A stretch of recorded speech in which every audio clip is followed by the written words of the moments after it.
This is podcast 31. So this is parenting challenge number 3.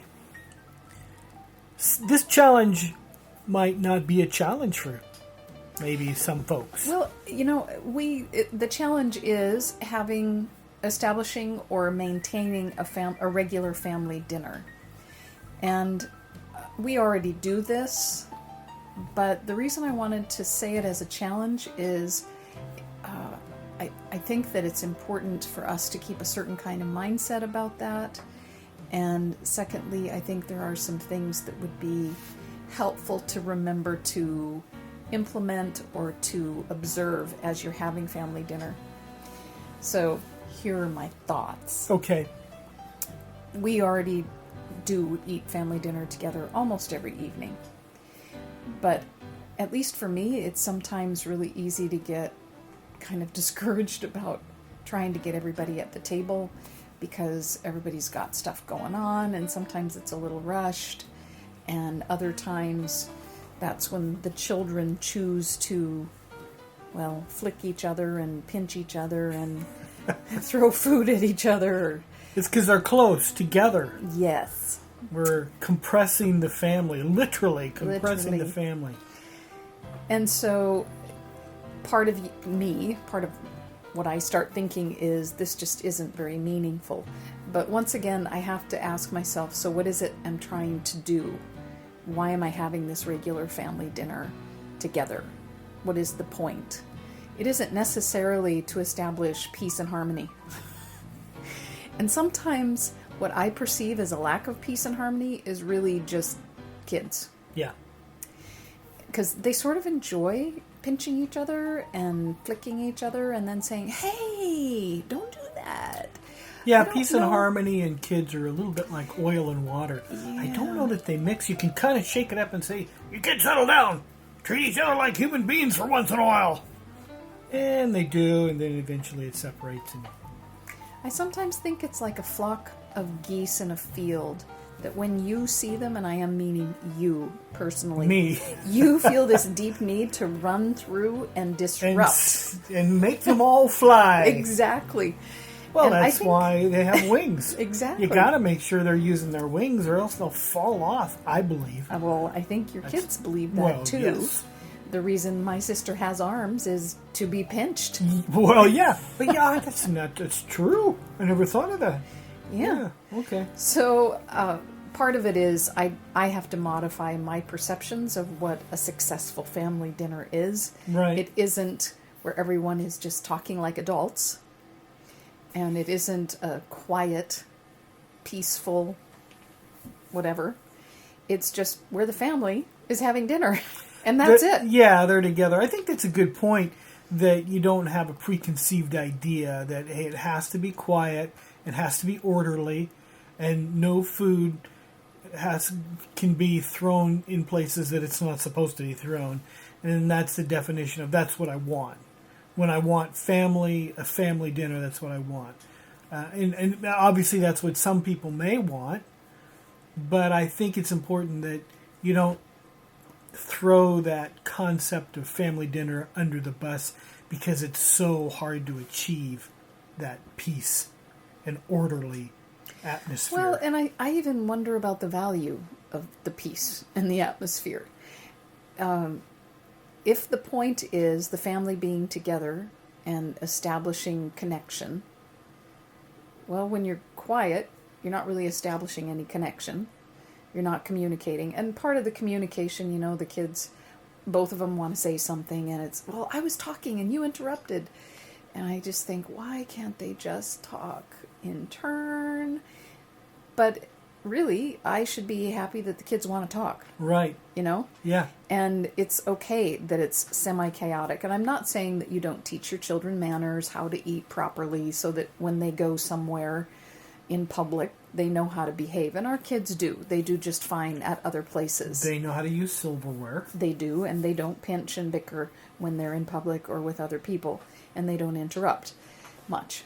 But when they're at home, I think it needs to be okay. That's kind of what I am telling myself, at least. Kind of an experimental ground? Is that what you're thinking? Possibly, but also possibly because they're both, I mean, when you're raising a child, you're training them to learn how to be themselves and to figure out who they are. And part of that is asserting themselves. Right. And establishing in the family structure, here's who I am. And I think that's something they have to find for themselves. And part of that is going to happen in chaos. So for me, the whole family dinner thing, I have to let go of preconceptions and enjoy what's there and recognize that there's going to be a time where there won't be children sitting at the table and the family dinner is going to be an old lady and an old man, if God is gracious enough to spare both of us. And we'll kind of long for that chaos. Yeah. And for kids clamoring to talk to us and pinch. We may just end up going to restaurants where there's loud noise. Or we may just pinch and flick and yell at each other. Well, that's true too. That could work. That could work. And the other thing that I think is really important about the whole family dinner thing is we live in a fast food, fast everything, gratification, empty calories world. And I mean that literally and metaphorically. And the family dinner for us is a time when we sit down and we eat good food. Food that's prepared, usually by me. Once in a while we get takeout, but most of the time it's either stuff that I have made or stuff that Mariah now has been making some meals. And I'm not saying that I make everything from absolute scratch and fresh out of the garden, but I work pretty hard at trying to make sure that we have a fairly well-balanced and healthy diet. Right. That's not necessarily part of the challenge. We're not challenging people to have good, nutritious meals. We're just challenging people to get together. Well, face each other across the, it's a table. Good challenge. Well, sure. To be nutritious. Well, that'll be a later challenge. We're challenging you be healthy. To eat vegetables. No, I think for me it is part of the challenge because. Well, maybe we should take baby steps. Well, let's just get together. The challenge. Let's for all be us. in one room at the same time. This is the challenge for us. Okay. And if other people choose not to do this secondary one, that's fine. Sure. All right. They don't have to do either of the challenges. That's true. We're not enforcing this. We're not really following up on these, are we? Show up at your house. What have you been doing? But I think that thoughtful choosing and preparing of food, first of all, communicates something about my love for the family. Yeah, that's true. And the kids watch me prepare the food. They know how long it takes. And they watch me shop for it. They know that all takes a long time. And planning the meals, they understand that it's an investment of my life.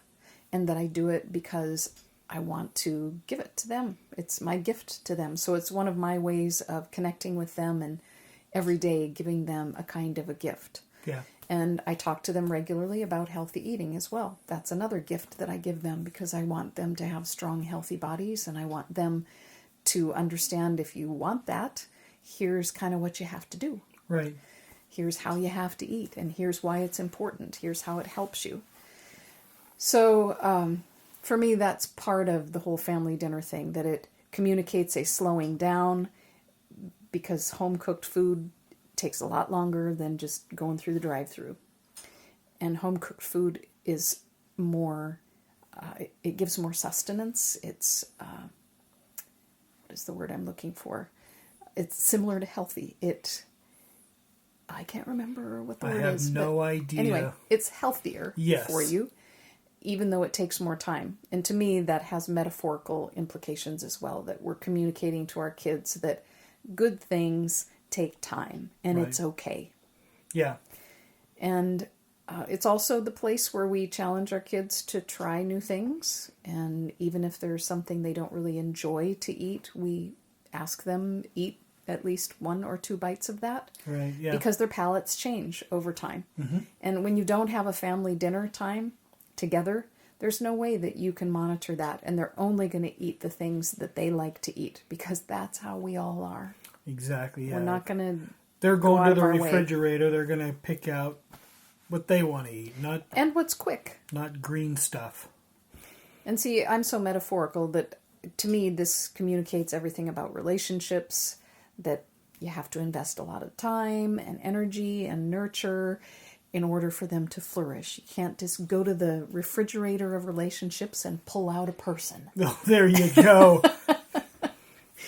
I guess you could. Well, you could, but that good relationships take a lot of time and consistency and preparation and investment. Right, yeah. And they cost, always. And family dynamics takes work. It's something that just doesn't happen naturally. And this is a concerted effort to gather as a family and to eat the meal together. I think it can be easily discarded because schedules get busy and they don't mesh up. So there's not time for everyone to be together. And I think that's the real challenge, to say it's okay if you have to work at it, but do. Make a challenge yourself. Let's just try it for a month. We'll rearrange our schedules, that if at all possible, so we can get together and we can see what happens when we make that kind of commitment. And it does really make a difference. A couple times we've had to eat supper kind of in shifts because of job things where you get home too late or I get home too late, and for us to wait for the other person means we have supper way too late. But there are some things that we have been able to do that enable us to have a later dinner. So if we plan ahead of time, like fall semester of school, I always get home later.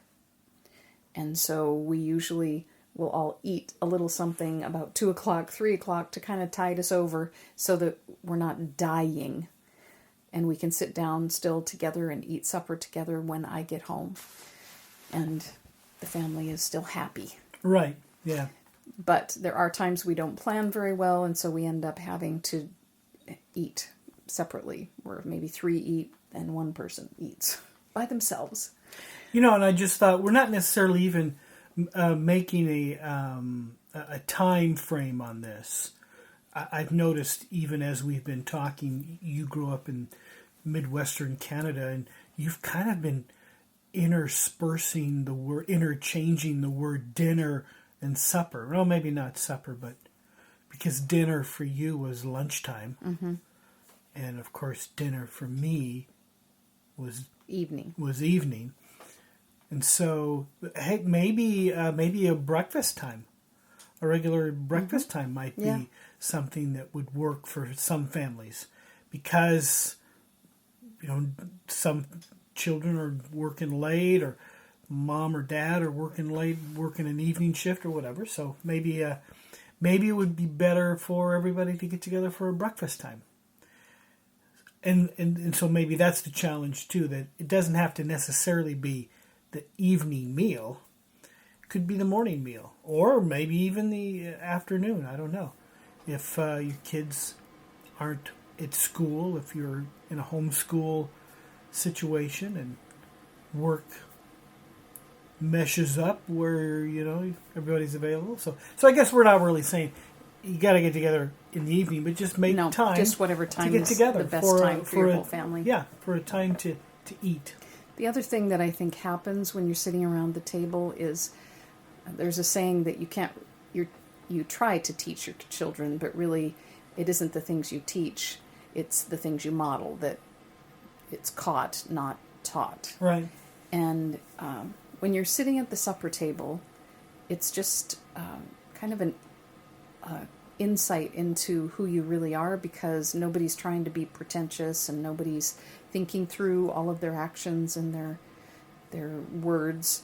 You're very spontaneous and very natural, and you're just who you are. And I think it's, especially as kids get older and they're not spending as much time hanging out with their parents and watching their parents because they have their own separate lives going on, the nerve. of them. It's a time that they still get a little bit of a insight into their parents' world as they watch them interact. And I think it's really good for our kids to watch you and me talk at the dinner table, and then it's a good opportunity for us to talk with them as well.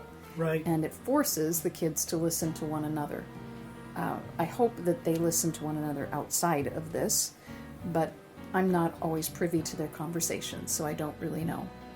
But I do know that at least once a day, when we have dinner together, supper together, both of the kids get a chance to talk and tell about something that's going on in their lives, something that they are thinking, ideas they're exploring, whatever. But every single day, each of the kids gets an opportunity to talk and to be listened to. Yeah, and that's the cool thing about a regular meal together. You can connect up a lot of fun, connect to that event, a lot of fun things. Whether it's, everybody's going to get a chance to talk about their day. We're just going to go around the table, so we make sure everybody gets included. Or a family devotion, a family prayer time. You can talk about whatever, time to get together to talk about how other family, extended family are doing. Maybe right after dinner we make a phone call or we Skype somebody who's away in another country or whatever it is. You can connect up. Because that's the time we're going to all be together. And now that we're all together, we're going to do this. Yeah, it could spark event. another family. Yeah. Right. Activity of some sort. Exactly. So there are a lot of good things that can come from making a commitment to gather together as a family, to eat a meal. I'm nodding my head. Does that? Can you hear it? Yes, I can.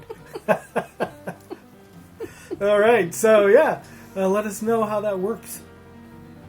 It makes me hungry. I think I want to go get a sandwich.